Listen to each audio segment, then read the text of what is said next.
खालसा साहब, मेरे नौजवान, मेरे बुजुर्ग तमाम मेरी तरफ से सलाम।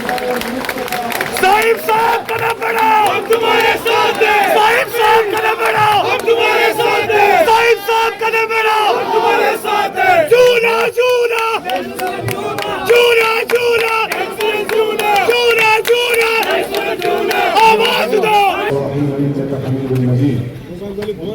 कि जब भी मैं स्टेज पे बोलता हूँ, तकरीर करता हूँ या इंटरव्यू देता हूँ, मुझे अक्सर मेरे नौजवान पूछते थे क्या आदत पहुंची है कि नुमाया आफ्ताब जैसे चेहरे आज हमारे स्टेज पे बैठे हुए हैं। वायरसेस में मुलाकातें पर आज सिलसिला सुना टीम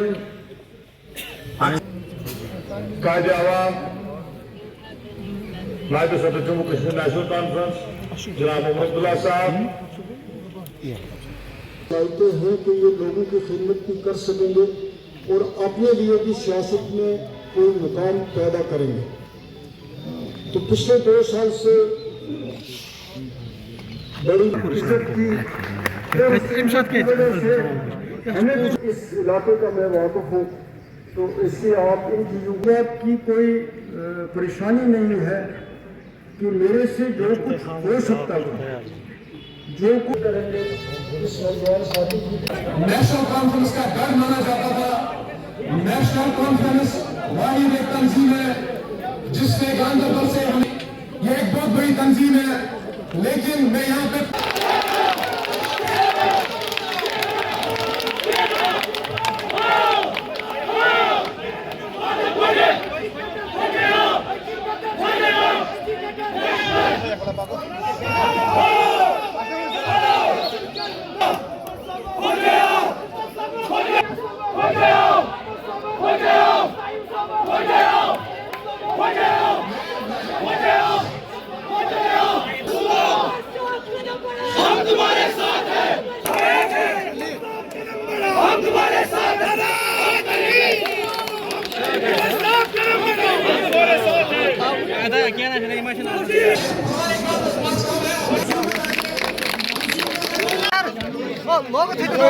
आपके पास कोई सवाल है तो पूछिए। जी जी जी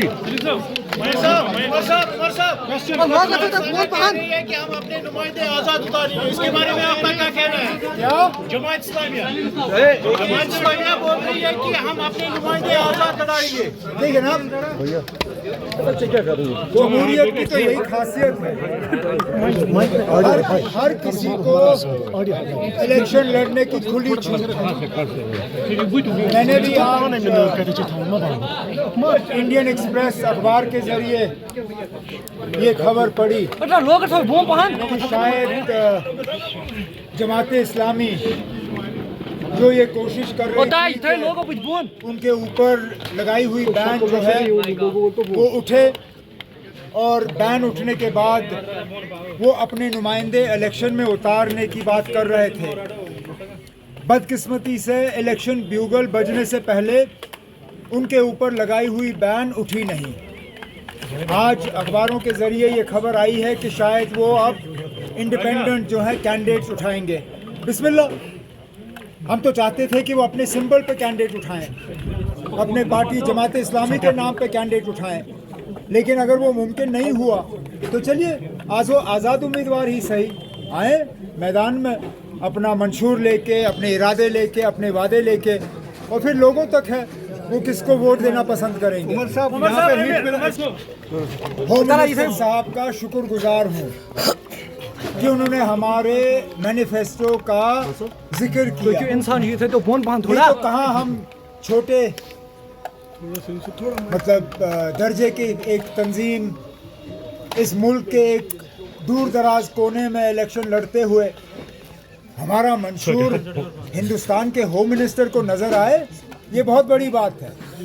मैं तो बहुत शुक्रगुजार हूँ कि उन्होंने जब हमारे मंशूर का नोटिस लिया तो उन्होंने मजबूर किया उन लोगों को जो आज तक हमारा मंशूर पढ़ने के लिए तैयार नहीं थे, उन्होंने भी हमारा मंशूर पढ़ा।